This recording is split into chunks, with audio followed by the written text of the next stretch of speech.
friends, I am Rob, here way too early in the morning to do an unboxing video with you. This is going to be a little bit different from most of my unboxing videos. I've already opened the box because I came into this game not knowing really anything about the game, so I wanted to be a little bit more prepared to, give a more honest and informed opinion about what's inside. Maybe a little of the bloom is off the rose, but I think it'll still be pretty good. The game that I'm going to be looking at today is AltarQuest. This was a Kickstarter game that I did not back. I didn't even know about it, honestly. It did not get a great deal of advertising penetration in my sphere, so I didn't know about it. And, the game sounded interesting, but I really didn't know. And after I heard from an inside contact at the game store in town that the owner had backed this particular Kickstarter, because any of them that have a retailer pledge will often get his attention, because then he has a chance to get new products into his store and excite people with some of the new stuff that comes out. And those pledges usually allow you to get a number of boxes at a reduced rate, so that it leaves a little bit extra so he can still make a profit off of them.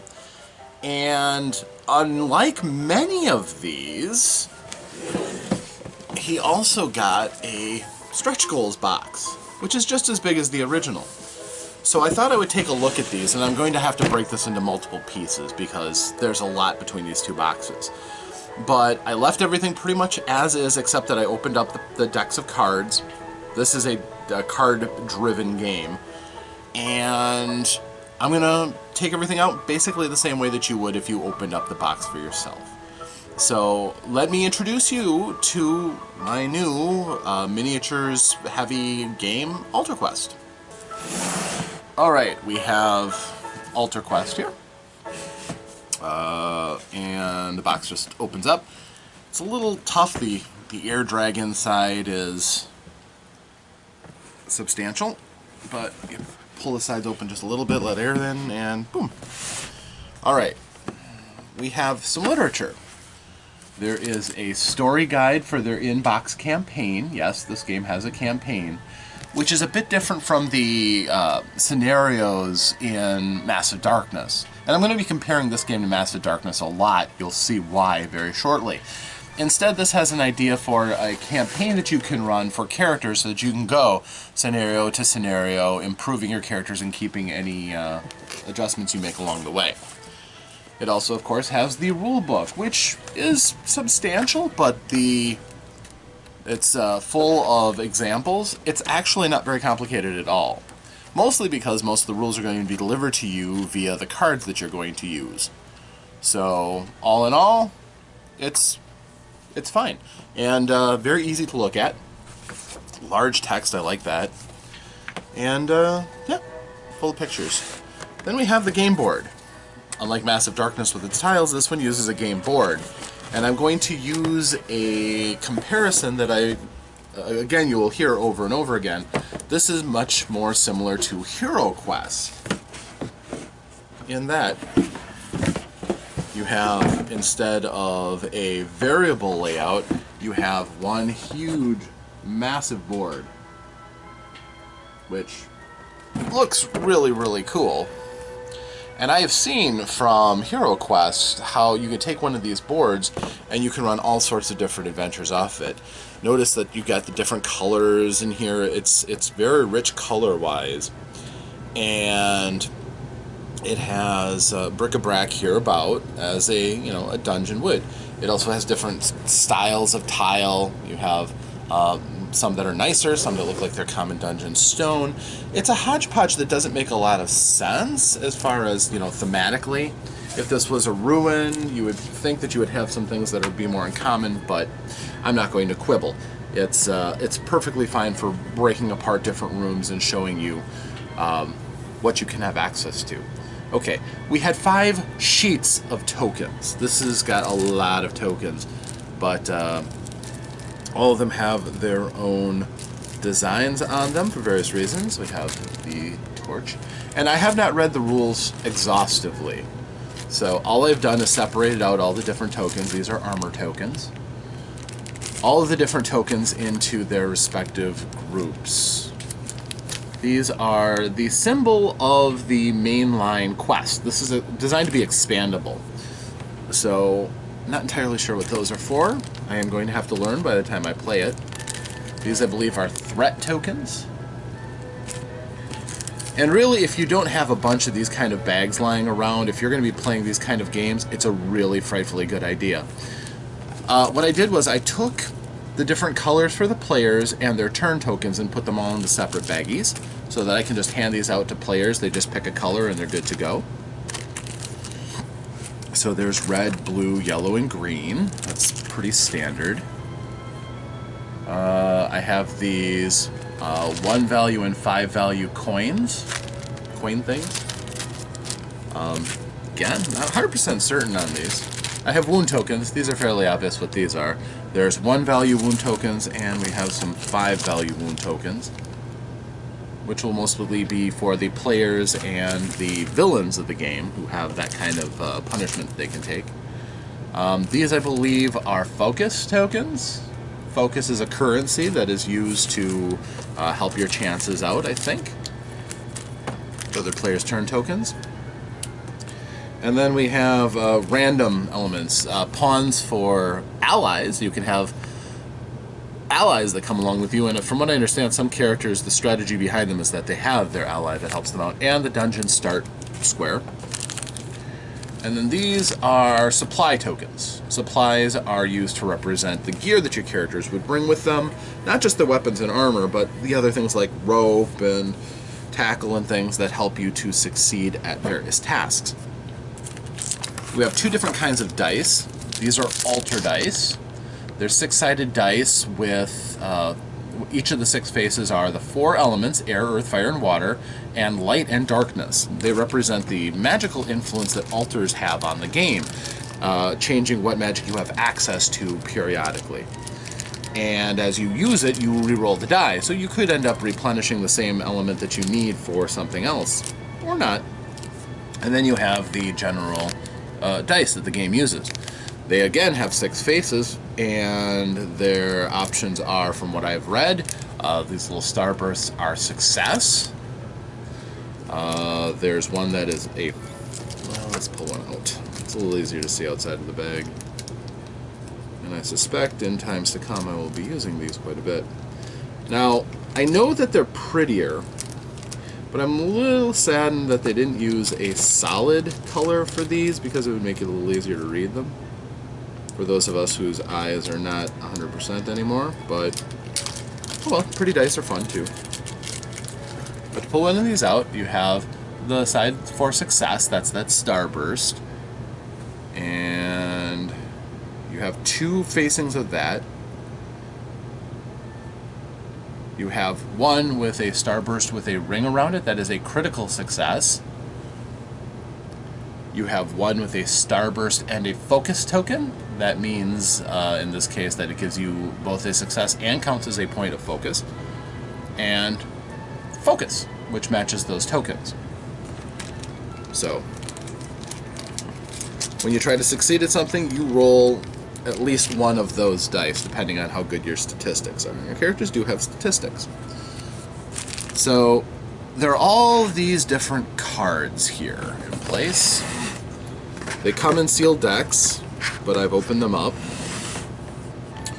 And the cards, we're bypassing this huge block of miniatures here for just a moment.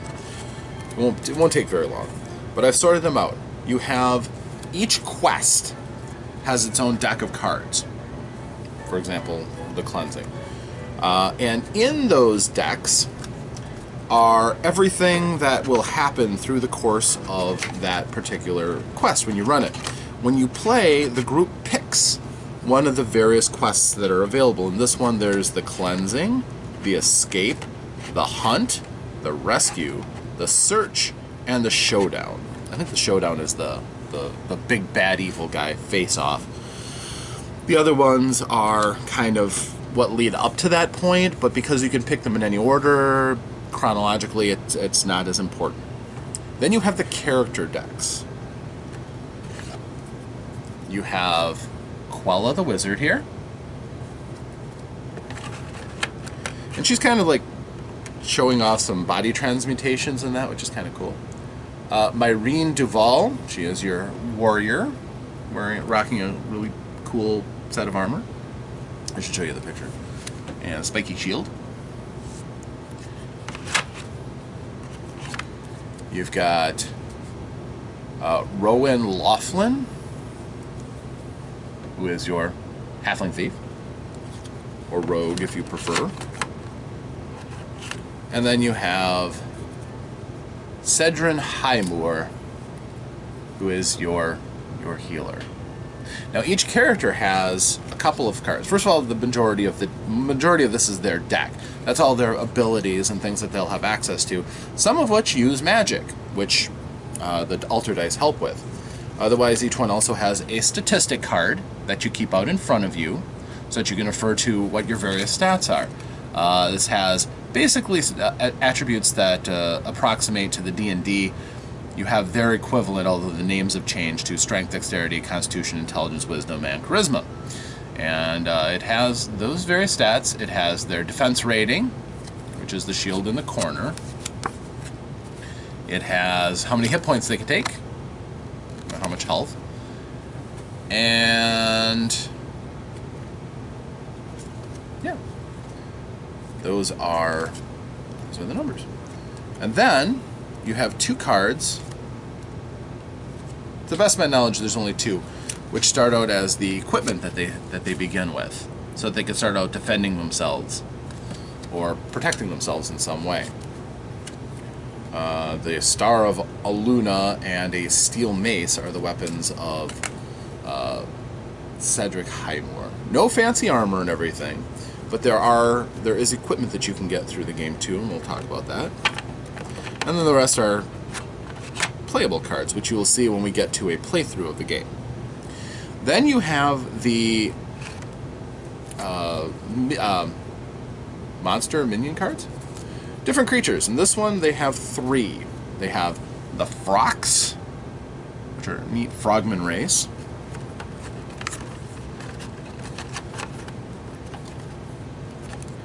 And each one has a deck of cards. As you play through and you open up new chambers, you face new threats. You have the Raglanders, which are pigmen. Pretty cool. And you have the Thralls. The Thralls are a vampire court, it looks like. So, quite nasty. And again, you boot open the door to find out what they're throwing at you. You draw a card from that deck whenever you open a new door. Is my understanding of it. Then you have Bulks the Belchlord. He is the villain, most commonly associated with the Frogs, of course.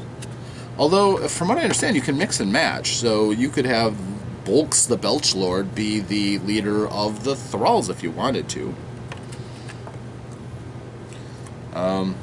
But yeah, Gert, again the boss of the pigmen, the Raglanders, and he looks suitably scary. But if you want to go with true frightening, Wynora Morn is the leader with her undead vampire baby of the Thralls. She is the wife of a powerful vampire who wants to get her baby on top of the court. It's kind of creepy. No, it's totally creepy. It's not kind of creepy. You have altar cards, which influence the altar and where you find it, and possibly the magic of the game. Again, I will understand this more when I get to the play of this game, but I have not there yet. You have allies, which are rules for using the other characters as allies through the game. So they can kind of run as NPCs, which is cool to me.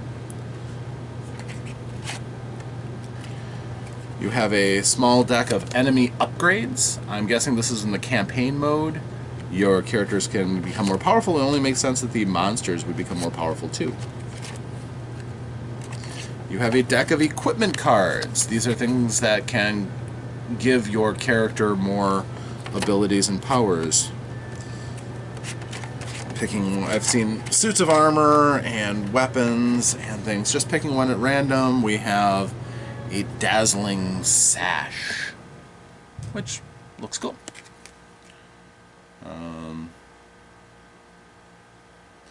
When you exhaust it during your turn, during your charisma test, gain +1 success.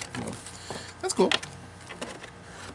Eventually, you'll have this pool of different gear that you have 3 turns in your action, I understand, and so you'll be able to tap or exhaust. Can't use tap. Magic has that copyrighted, but you can exhaust and turn the card to show that you've used it for one of your 3 turns.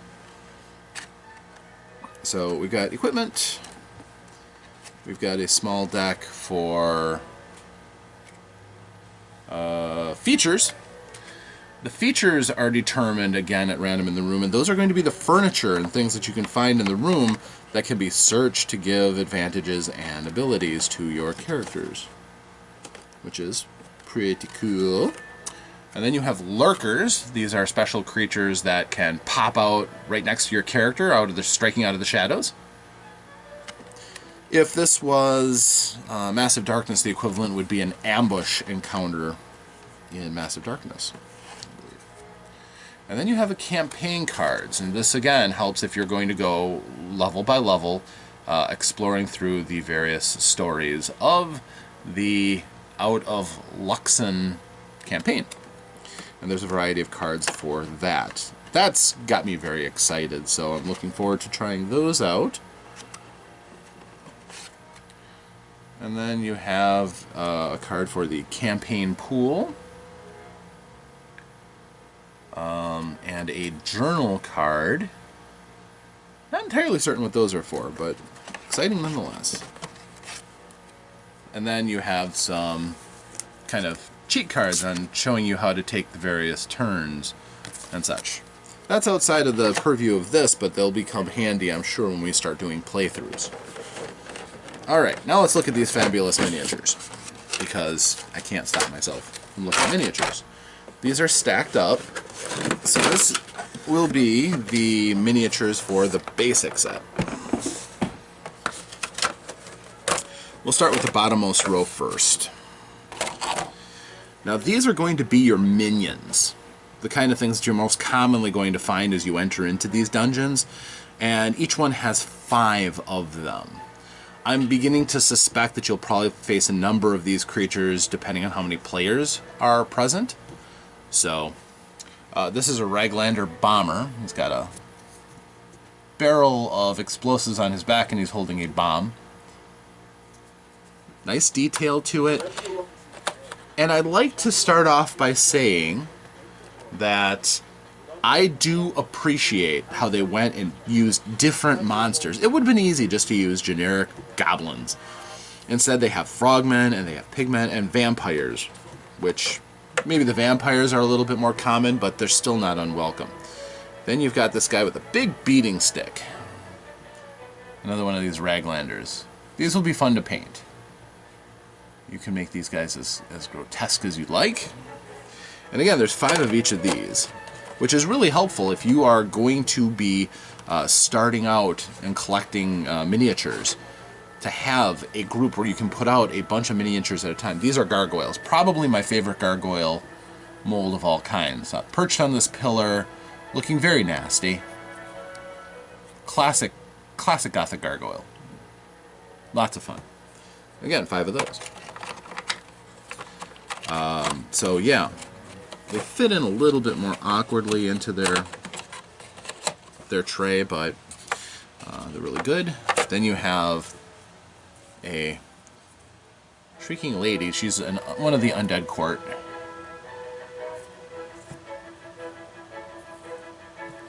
Very nice detailing. These miniatures are excellent.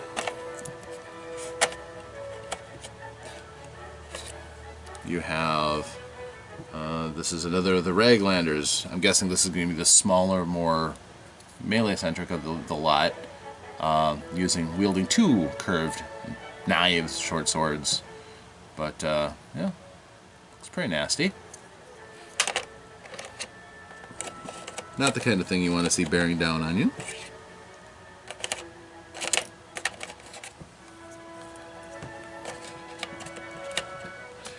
And then you have a proper court vampire. So, and you have a large collection of open door tokens. The fact that these are 3D minis, they got rid of the idea of needing to have a hinged door. When you open the door, you put one of these down. It's fairly straightforward. You have to look to see where the doors are on the map, and then once you decide to go through it, you just put one of those down. That's actually fairly elegant of a solution, rather than dealing with a hinged door that is either shut or open, and then if it gets knocked over, you don't know if it's been opened or not. It's just one and done, and I appreciate that from my experience with games. Now we come to the fun ones. Don't get me wrong, those miniatures are fun. Now, very similar to Massive Darkness, we have different colored plastics for the heroes. This white is nice. You have the sorceress here with her harpy talons. If she's always like that, that's kind of a harsh price to pay for magic. You just look unnatural, but yeah, okay. Then you have the healer with his thumping mace. Cool. You have the lady. The spikes on this shield are very understated compared to how she's illustrated. That sword looks pretty nice, though.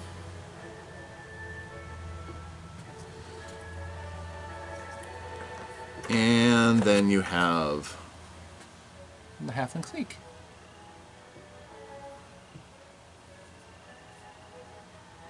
And he's got a coil of rope and a dagger in one hand, so, and a pack full of stuff. So, all told, these are fine hero miniatures. Perhaps the sorceress might be a little bit harder to use for other things, but by and large, all of these are welcome additions to my collection that I will be able to use freely. A lot of things. Now we're going to get to some of the frocks. We've got this Frock's Blowgunner. I like blowguns for villains, because in masses of them, blowguns can be nasty, number one. Number two, it lets you have a weaker creature, like these diminutive frogmen, who have something that can make them dangerous, poison. And if you don't want to make them truly evil, it can be paralytic poison, if you wish. We have the Villainess, the lady with her baby. This is frightening. I have a feeling she's got all kinds of very nasty powers, but yes, the villains all have their own figures as well. So I don't know either if the difference between, this is a Frock's shaman? Spellcaster of some sort? He's got some sort of a totem stick on his back. I don't know if this is a scale of difficulty or if it just represents the different roles the different characters have. But, and I'm sorry that my big fingers are in the way, but these figures are pretty small. These frocks are diminutive. And they'll be excellent miniatures for Gripply from Dungeons and Dragons, or Bullywugs, possibly in a pinch. More Gripply, size-wise, but okay, so you got those, and then you have the melee combatant Frox. He's got an axe. Again, doesn't look too scary, but I would wager that they're probably very nimble, hard to hit. And if they can bounce around you and keep whacking with that axe, eventually they'll still probably win if you don't find a way to stop them quickly, which probably involves turning their insides into their outsides. That's generally the way of such things. Then we go to the villain champion of the Raglanders, with his two mighty thumping maces. Both substantially a little bit bigger than the healer has, and he wields two at a time, so I'm guessing he's rated in melee combat to take on the whole party at a time if he has to. And then you have the Belch Lord. He is huge. He's got a howdah on his back, possibly to carry some of his little buddies. But he is a huge frogman figure.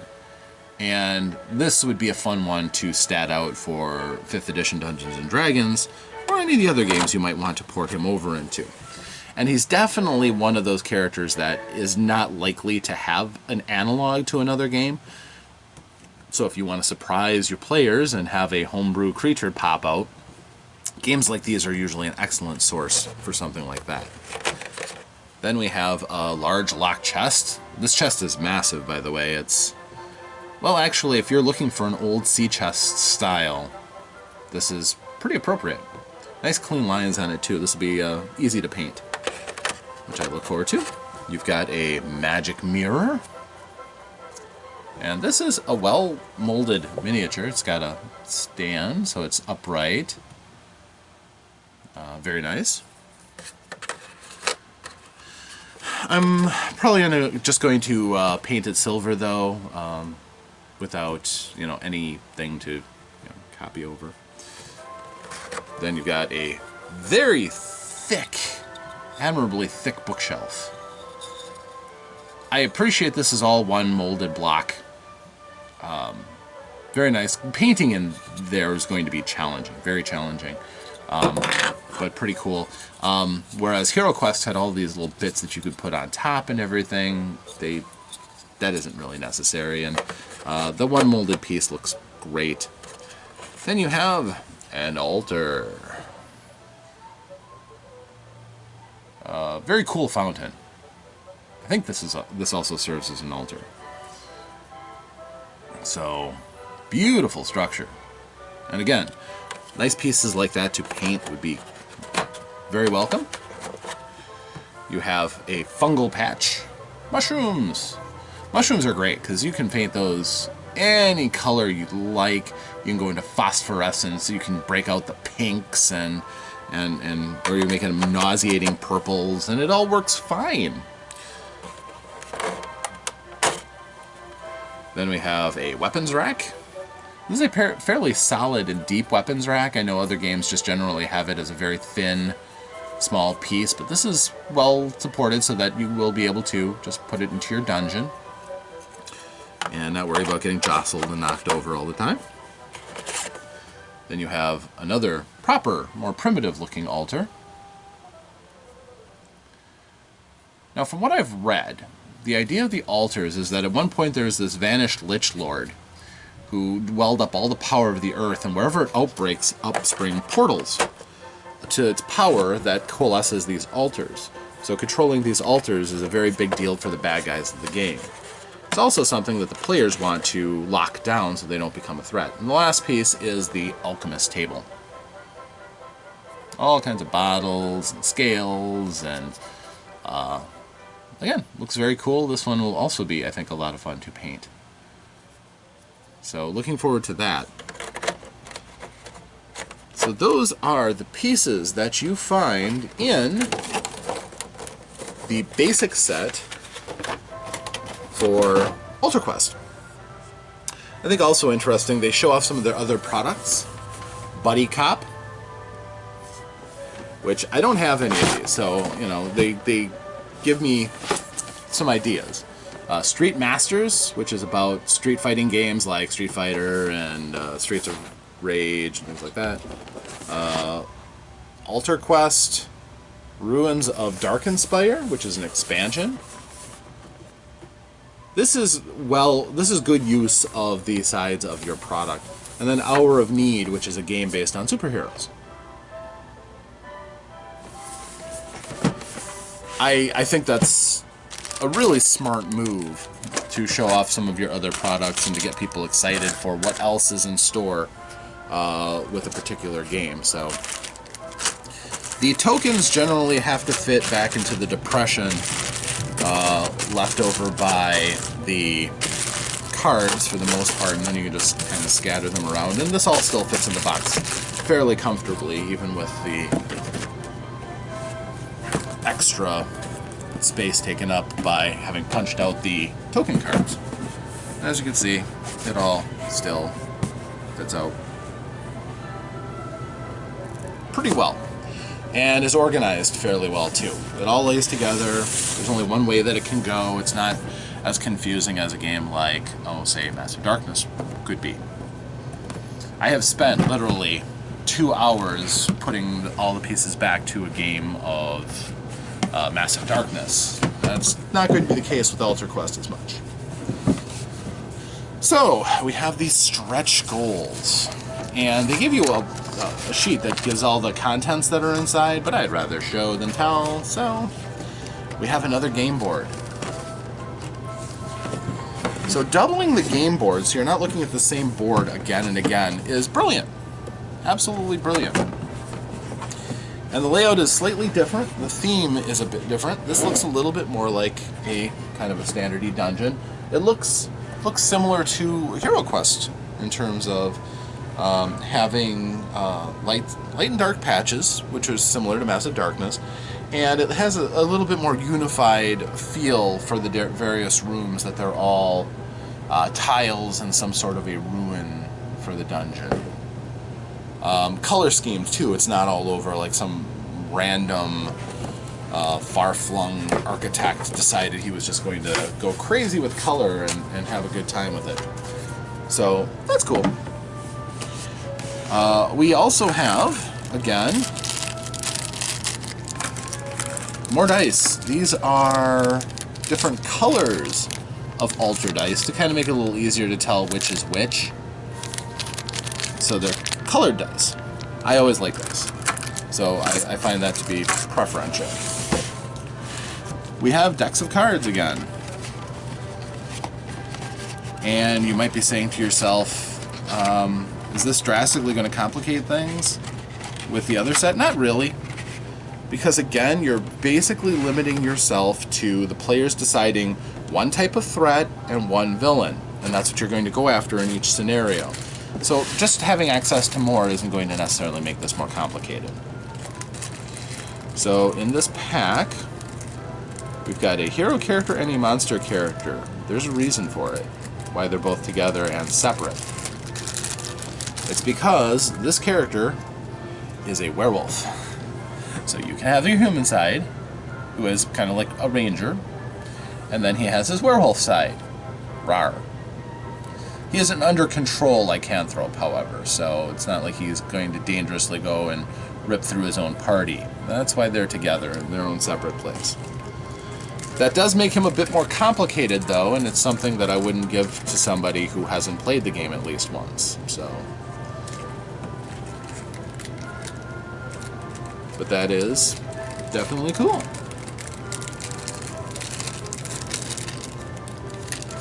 Now, in this... Actually, I'm going to stop to read what's in here. There is the one game board, which we've seen, 5 colored altar dice, 135 miniatures. There are 5 new heroes. That's huge. Plus 1 Lason's werewolf. That's Lason in his werewolf form right there. 75 minions, 32 traps, 5 villains, plus 1 Broderick werewolf and 1 Vraka. So 5 different people that you can have as your end nemesis for the game. That's, again, really going to cut down on making the games feel samey-samey. All these different variations and all these different ways you can combine these figures is tremendous. 4 allies, 4 rivals, 4 features, 3 altars, and 417 cards, including 136 hero cards, threat cards, 52 villain cards, 60 quest cards, 3 altar cards, 2 ally cards, 4 feature cards, 15 lurker cards. Lurker cards are fun. And 40 hero upgrade cards. There's also the dividers and the plastic base rings. So, we have the various quests. There is Into Deep, the Quarantine. Boy, that's appropriate, isn't it? Sure feels that way. And then Pillaging the Vault.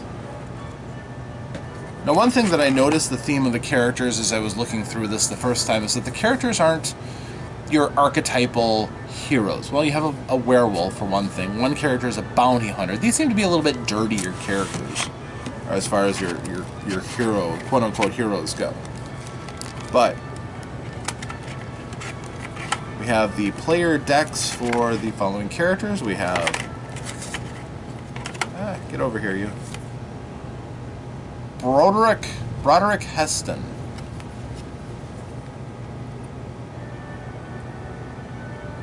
That's a villain.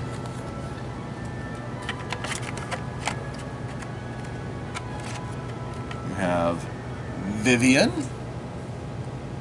Vivian is a crow person. Crowl, I believe they're called. And she is a powerful shaman by the looks of her. She's a very arresting figure. And you have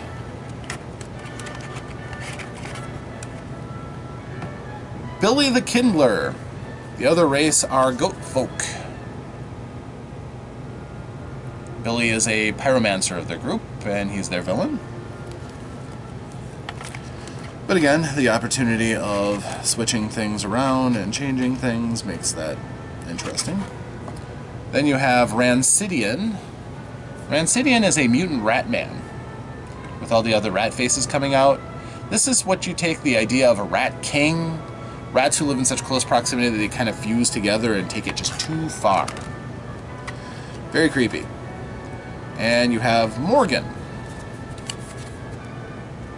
the pirate queen, I'm guessing. Now again, I haven't looked through the various decks to know what all their different powers are and everything. I believe that the first guy, Broderick Heston, is himself also a werewolf, making that a fun little story.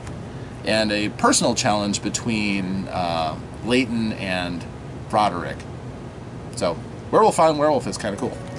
So then we have the threats, the Crowl, collection of your crow-themed characters. And if you don't think that this is going to show up as somewhere down the road, we're going to see Kenku with a little bit more variety. Yes, absolutely. So if you love Kenku, this is another game for you. The Bray. These look like these would be good stand-ins for satyrs, depending on how you say it. Little various folk. And at least one of those characters is just absolutely awesome. And then you have the Poxoid, which are the rat folk. Definitely cool disease minions and rat people, so I like that. Definitely like that. And serving the Parrot Queen, you have the Outlaws. You had to have some humans in there as threats, so these bandits are going to be solid for that, I believe. You have the Lunarian, are the werewolf folk. So you actually have proper werewolves, you have the kind of shifters, and then you have the pack tenders, the old guy with his staff. And then you have the heroes. You have Gronan Bosk, who's just a big Viking in a winter coat, basically. Big axe, big shield. Gronan. You have Blake Gallows, who looks like he's just kind of a Weasley guy with a pair of swords on his back. Could he be a Witcher stand-in? Possibly. The two-sword look is all the rage these days, no matter how impractical it is. Plus the sword over the back isn't all that practical either. You have Gwendol, who is a proper-looking spellcaster.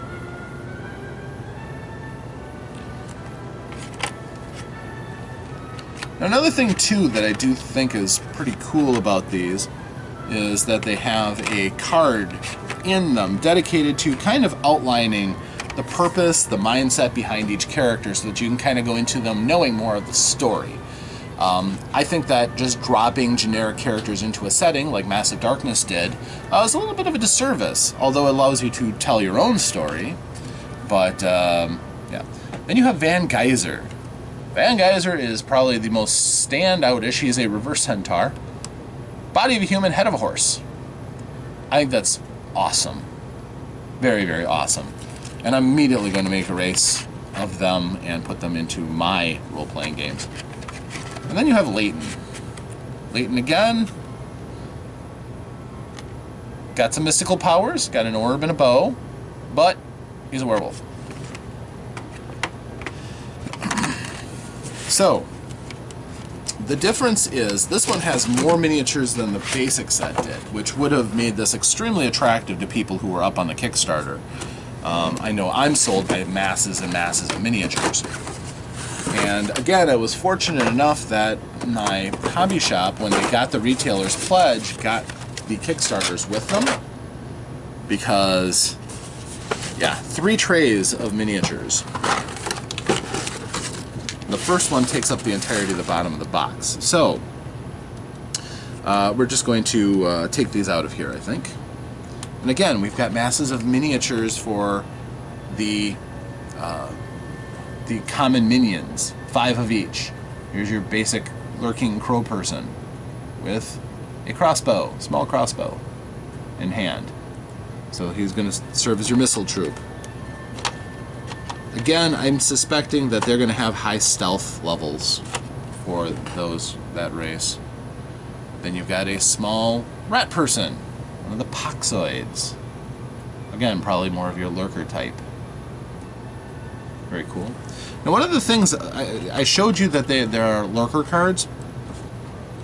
Lurkers are cool because they allow you to take any of the other races and use them as a chance encounter. So even though you're expecting that you're going to be fighting thralls, you still need to keep some of the other miniatures around because out of the corner could pop out a Frox, for instance, that's managed to wander into your area.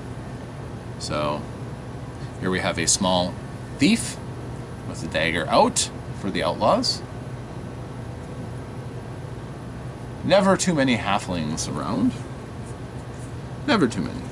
So having one and having a set of 5 cut purse halflings, sure. I have at least one world that has a series of halfling thieves guild. Here we have a small warrior of the Bray, the goat folk. This would be a little satyrling, but it's about the right size for a satyr, actually. For the little impish types. Those would definitely be appropriate if you're going to do a jaunt into the Feywild to have some variety in characters that you could use. As you can see, I'm already game planning how I'm going to be using these outside of this game. So, this one I'm not so sure on. This is a squatting figure, looks dead, honestly, it looks mummified. I'm fascinated by what this is used for, but I'm not entirely certain. But definitely creepy. You've got spike traps. A series of 4 of these. Nasty. So these are spears rising up from the ground. You have this, which represents, I'm guessing, a falling block trap. It's got some bones and stuff on top of it. And fun trap card. This is one of my favorites, though. Even though there are 4 of these in here. This could be a very pronounced beaked Kenku figure, or it could be a plague doctor with a mask. And the small bladed scythe is just cool. The hat is awesome. I love the hat. That is a surprisingly jaunty, adventuring type cap for such a sinister looking figure. But that is one of my favorite molds in this game. And had I known this was in here, I would have been even more excited about it. You have a pile of refuse. This is just a junk pile. Something to search, try to find new loot. A bunch of skulls. No, wait, I take it back. These are eggs. It's the nest with eggs on it. Again, what does it mean? What does it denote? Not entirely certain, but look forward to finding out. Flames! For a flame geyser trap. Nicely 3D molded. My fingers are just not working today. Nice mold, looks very good. That'll be fun to paint. We've got a man trap. It's bear trap, but you know, step on that, ow. So those are cool. And since you can use traps in D&D, it's nice to have, you know, 4 of those around that you could actually, you know, let your players wield and drop off and make a battlefield dangerous. We have a banner, a war banner of some sort.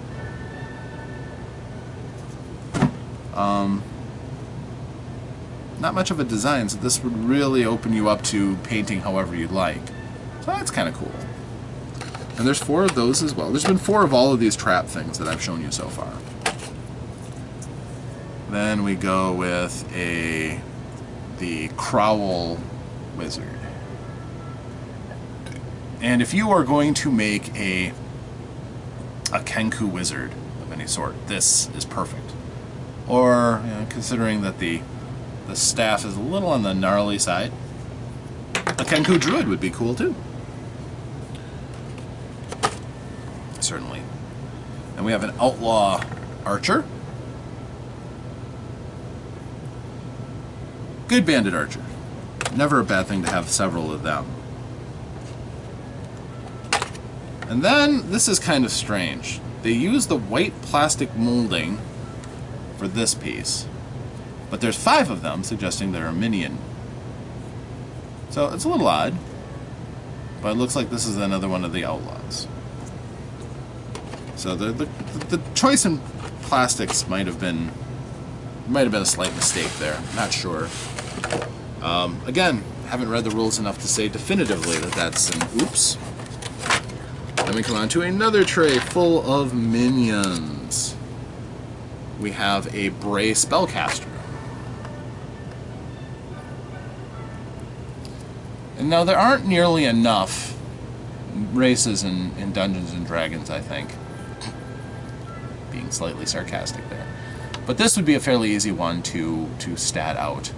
Especially when you consider that the Feywild is a thing, and that different races come from there. So the limits are what you can imagine. This would be another one that would be fairly easy to put into a race that you could play, or monsters that you can face in Dungeons and Dragons. Easily done. Now we have the big spellcaster for the... So you would advance to this as a spellcaster for the Fukll. And there's 5 of these, so they get to be pretty nasty in magics, I'm guessing. Although I would still say that even though they've got flames coming out, they're probably also, I would guess, fairly good at stealth magic too to complement their race. Then you have the pack herders for the Lunarians. Old nuns with these nasty hook stabs. Not the most intimidating of creatures, certainly. But, yeah, that staff could probably do some damage. And you have 5 werewolves. Never have enough werewolves. Oftentimes, your werewolves are in packs, so that's fine. And they have, they have punch daggers. So if you want to give somebody the curse, no wait, actually this is not a werewolf. I'm sorry. This is the top end for the Poxoids. So he has the punch daggers. That's a rat person. I apologize. Eyes aren't doing what they should be today. Those punch daggers are, yeah, kind of nasty. Make for an impoverished race a way that they can fight nasty, their style. So, all for that.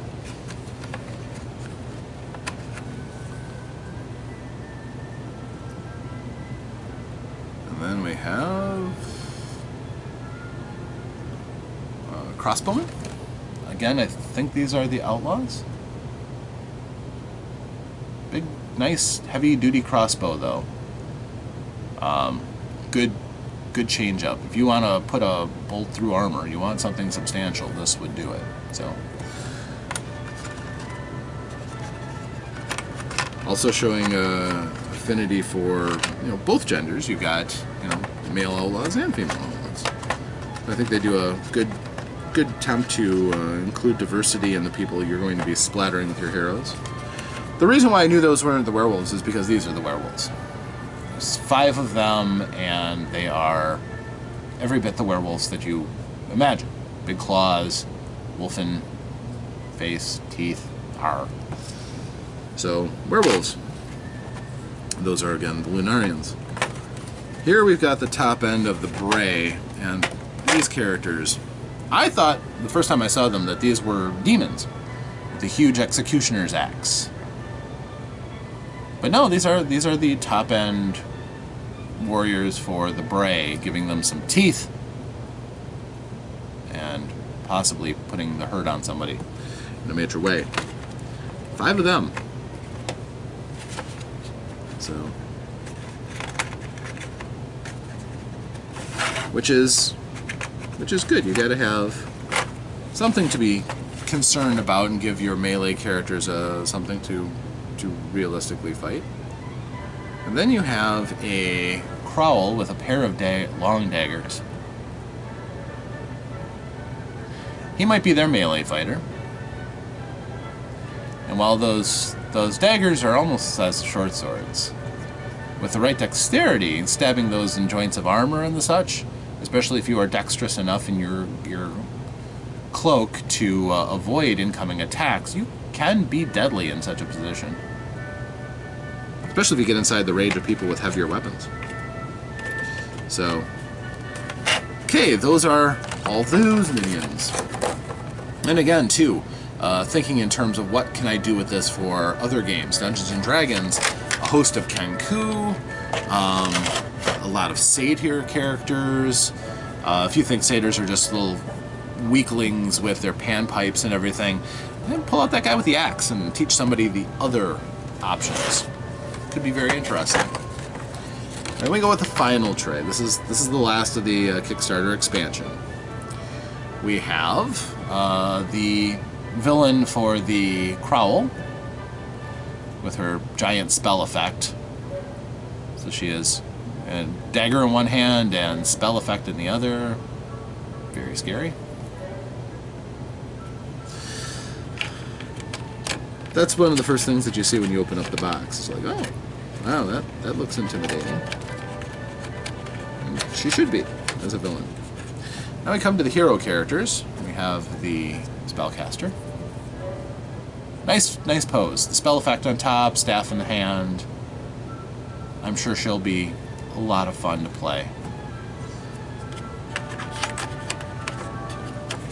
We have a fire elemental.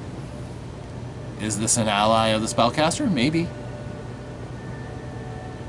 I didn't see anything else where it really fits. It's not a villain. It's not a minion. So I have to think it's perhaps her ally. You've got the werewolf villain in his human guise. And he's supposed to be an excellent swordsman, so the fact that he's not wearing heavy armor and just has a rapier basically in his hand does not mean that he is defenseless by any stretch. Again, werewolf. We have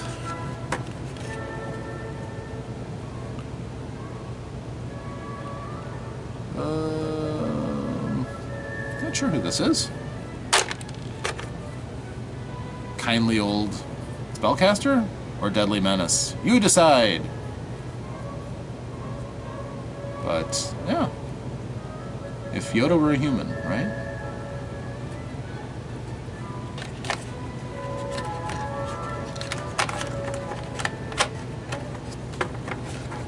Okay, then we have the Viking guy with his big round shield and his axe and his winter coat. It's a very cool miniature. Not hanging with tons of armor, so he could be a good barbarian XP, certainly. Not as massively tall as they usually like to model barbarians as. So then we have, this is Billy the Kindler, the Bray spellcaster. Daggers in his hands, but I believe this one is a spellcaster who can throw out the pyro effects. But right now he looks like he's gonna shank you.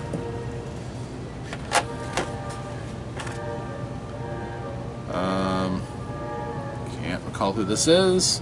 Buckler in one arm and a longsword in the other. Yeah, fairly good hero character. This one's actually, looks like he's wearing some fairly solid armor and a chain skirting under it. So, fairly competent and a little bit more realistically armed. A sword that's long enough, he might want to use it two-handed, and with the buckler, that is an option. And hello, Magic. Magic decided she wanted to join us for today, so hopefully she will not be too disruptive. We have Von Geyser, who is very tall, that equine head, of course, and wielding two swords. We have to assume he's very strong. The scabbards and everything. I like them using the white plastic for heroes, which makes it puzzling why they had the minions in the white plastic. But again, that might have just been an error in the printing. Still got a lot of figures to go, too. Alright, we have the Pirate Queen with her cutlass. Ready to take on all comers. I apologize for the fact that I can't seem to hold on to anything today. It's unfortunate. But she looks competent enough to take on a whole party at a time. Here we have our ranger. Bow, quiver of arrows. He's got something in his hand, some sort of icon or focus of some sort. Or I thought he was holding up some sort of sediment that he was using for tracking purposes, but I really not entirely certain. I believe, though, his deck does have some sort of focus, so that would seem to make more sense. Then we have a large man holding out his hand for something. This isn't one of the hero characters, so again, I'm guessing an ally. I'm not certain what purpose he serves, though. So he'd make a good villager, maybe a barkeep, an ostler, something of the like, but I can't guess his purpose at this time. All I can say is, having him makes the collection a little bit more complete, which I like. Big fan. Okay, here we have another character that I'm not entirely certain of the purpose, because I don't believe she has she's not a hero. I don't think she's a villain. A gal in a dress and wearing a hood, but it's cool. Nice figure. Could be outside of this game, could be a server of some sort, could be a noble lady. Not sure. We have tall warrior with sword. Probably one of the hero characters. There were a number of hero characters that I really couldn't place. It wasn't the younger lad with two swords, but a hooded cape, armor plates visible on the shoulders as pauldrons, and leaning on looks like a broadsword. Solid character. If that's Leighton, actually, yeah, that other character was probably the villain who could become a werewolf, because this is almost certainly Leighton, because he's still got that quiver on his back. See? That's right, Leighton was the archer, so yeah, the quiver makes sense. So this is him in werewolf form, ready to rip somebody up. You don't usually see werewolves with quivers and any signs that they are conscious of their changing and such. Although most of them still can't pull out a bow and shoot in wolfen form. Interesting character. Scroll in one hand, or maybe that's some sort of a writ of condemnation, and then a scourge in the other hand. Again, I'm not entirely certain what this character is with. Could be the Poxians? No, not the Poxians. I know it's not the Poxians because the Poxian villain is coming up, and that's definitely noticeable. But maybe that's a censor.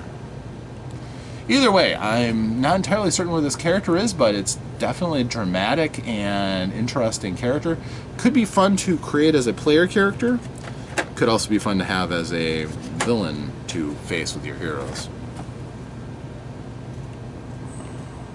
Now here you have a young man with a pack and several scrolls on their back. I'm guessing this is another ally. Sorry, not scrolls. It looks like magic wands or rods with a rod in their hand. So, cool. Now allies are a lot simpler from what I've looked at. Instead of having a whole deck, they basically have a set combat routine, defense, hit points, and an effect that they can pull off using magic generally. So I'm guessing he might be artillery for you if the mana is right, if the altar magic is right for what he can do. Pure speculation, though. I'm not 100% on that. Again, I will become much more conversant with the mechanics of this game, and then I'll be able to talk about that a little bit more fairly. But right now, I'm just judging these on the miniatures and what comes in the box. I knew that wasn't the Poxian boss because here he is in all of his disgusting glory. He is a large rat man with other rat heads poking out of his body. This is definitely a standout miniature, and this will be very disturbing to my players who play this game. He's got rats coming out of his back. Just, again, your idea of what a rat king is, where their tails all get locked together and they become this, yeah, this is terrifying. Alright, so those were the most of the miniatures. Also, the wizard has a familiar character, which is kind of a great cat with a very long tail. Almost prehensile tail. And that is the buddy of the wizard, from what I understand. So, that's cool. I don't have a shortage of cats and various miniatures, but that's exotic and fun. We have a cauldron. I don't have any. I didn't have a cauldron before, so I'm very happy to have this one. This is a cauldron you could put a body in and cook them. So maybe it's being used for that purpose. I don't know. This will be fun to paint. I almost kind of wish it had been empty, though, to fill it with acrylic so it looks like it's got liquid in it. But yeah, I'm fine. I'm more than fine with that. We have the altars. This is one radiant fire. Apologize. Can't hold on to anything. It's got the 4 little lit braziers around it on all sides. That's cool. And also outside of this game, that would be a good one for faith that follows fire or light. So for light, you would think like Pelor or Pholtus, perhaps, or Apollo. Here we have the junk pile. I remember there was a junk pile feature card, and this is it. It's got barrels and just weapon bits and just junk in it. So a big 10-foot cross pile of goodness to go digging through. We have a stand of crates. These are great for any game, and I kind of wish that I had a model. This is another reason to have a 3D printer to print things like these. Like if your party is going into a warehouse, having stacks of crates to show where lines of sight might be blocked or where cover might be could be very, very useful. And having that 3D representation would be cool. This is kind of a cool feature. This is a sacrifice stone where you would shackle up somebody and leave them for the monsters, or to starve if you're particularly twisted, with nothing but the pillar there and all the debris around it, bones. Kind of cool. It might be an altar of some sort, but you know, if anybody's ever seen something like Clash of the Titans, where the love interest is chained to the altar to be, or chained to the rock to be eaten by the Kraken or Leviathan or whatever, that would represent. And we have another altar. This one appears to be of death, I'm guessing. Again, it kind of looks like a fountain, but I think this is an altar. A winged statue. All around it are bones and such. So this could be a very good dungeon feature otherwise, though. But this is again massive. Remember, to scale, we'd have, it's as almost as tall as a hero themselves. So you'd just be able to look over the side of this if you're an average-sized human. No, you know, something larger like a Goliath, yeah. But no, this is a massive, massive structure. And the final thing that they have in here is a cage.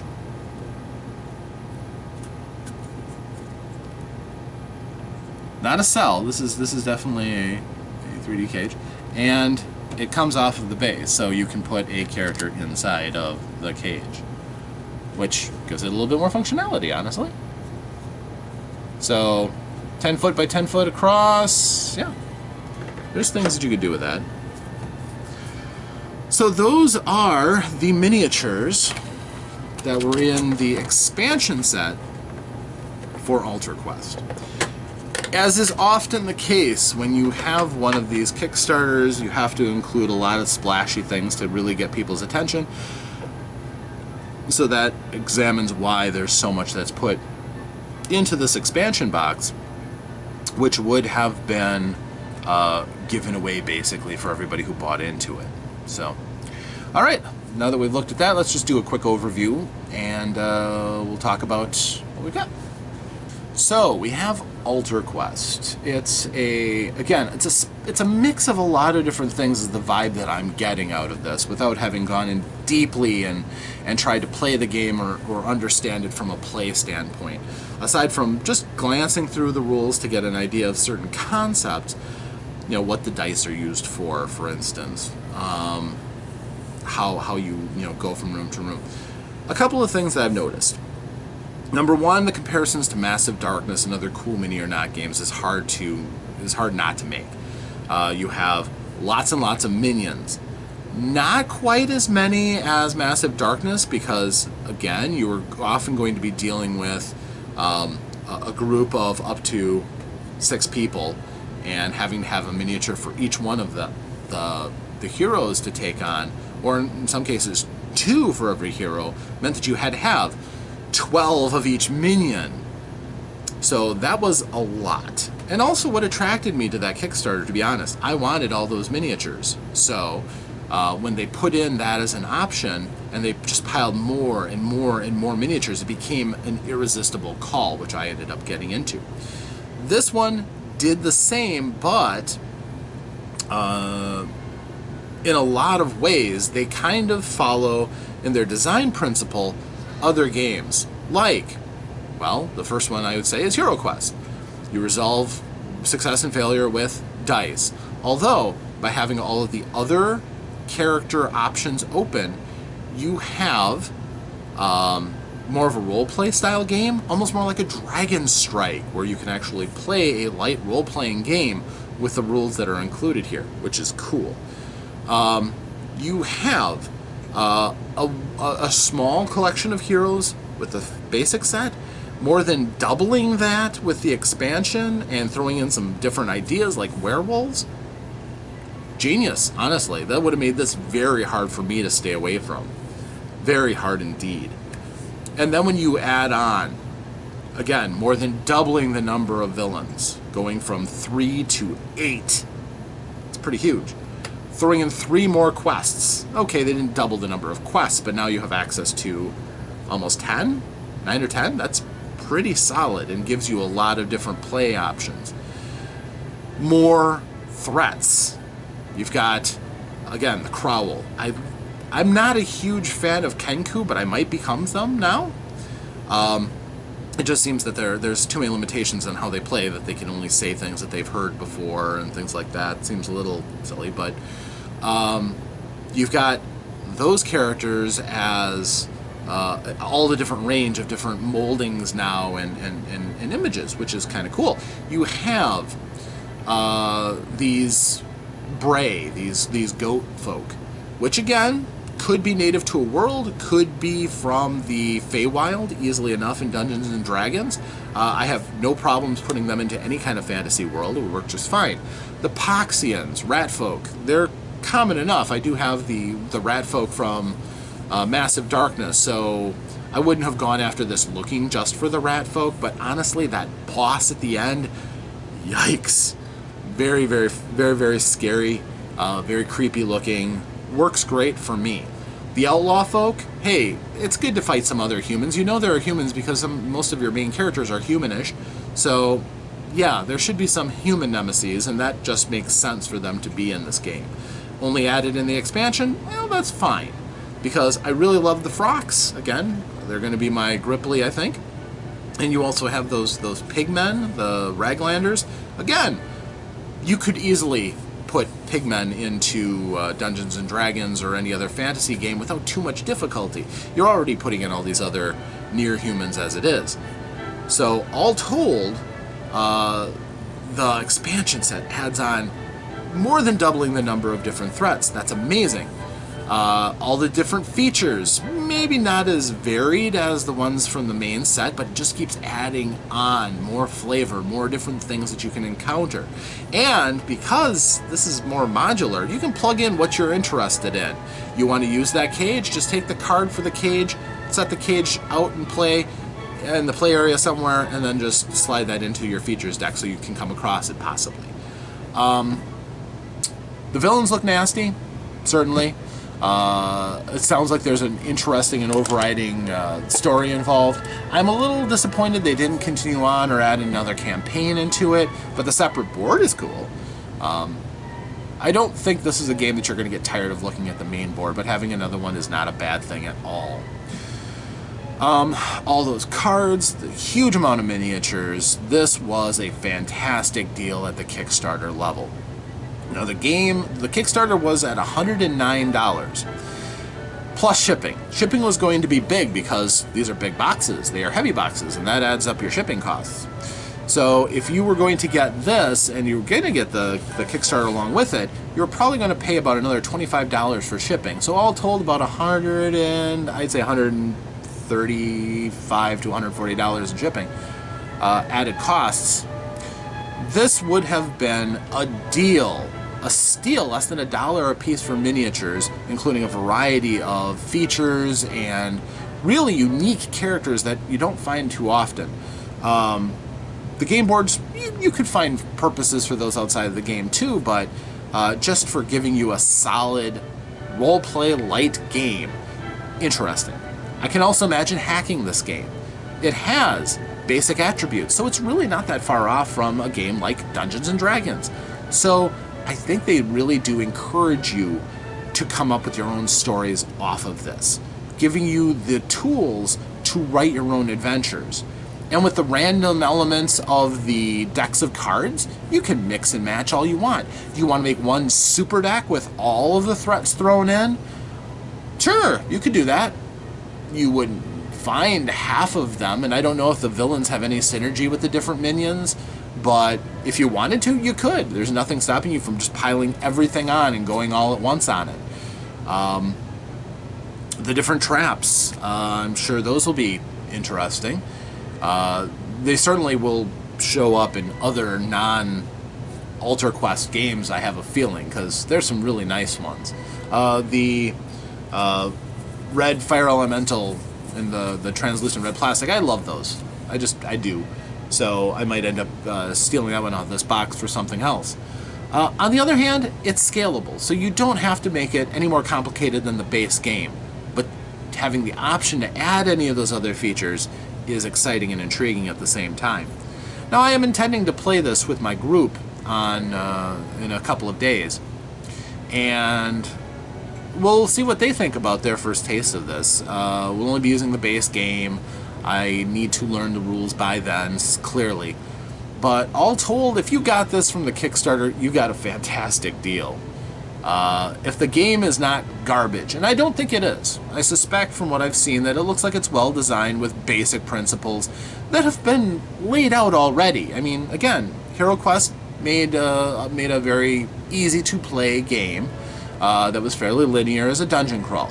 This is adding extra role-playing elements, ways of testing different abilities and skills, the ability to use your supplies to help you out, focus, things that don't succeed at one point steal your resolve for a follow-up in another test. It's an interesting element with lots of story-driven decisions, I think. Some of these ideas are kind of narrative in the party sharing resources together and,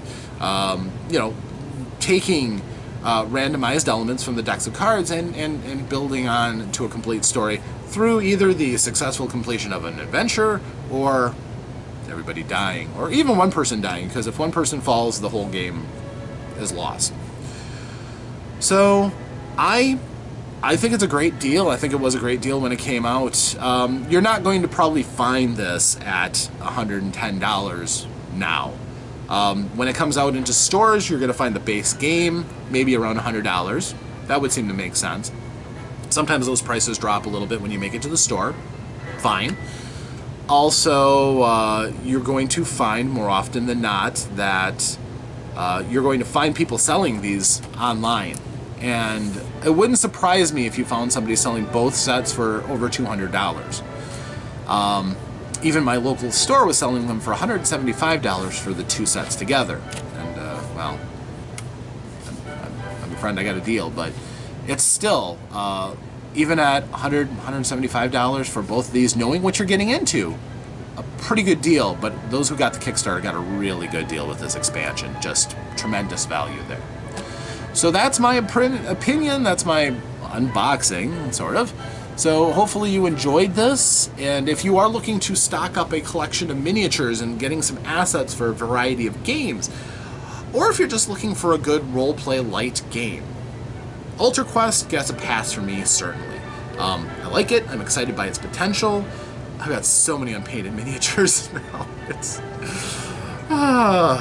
But it's a fun problem to have. So thank you for joining me. I'm Rob, here at the Lair of OmnusI. Thanks one and all, and I will see you next time I crawl in front of the camera and make one of these videos. Thanks, and farewell.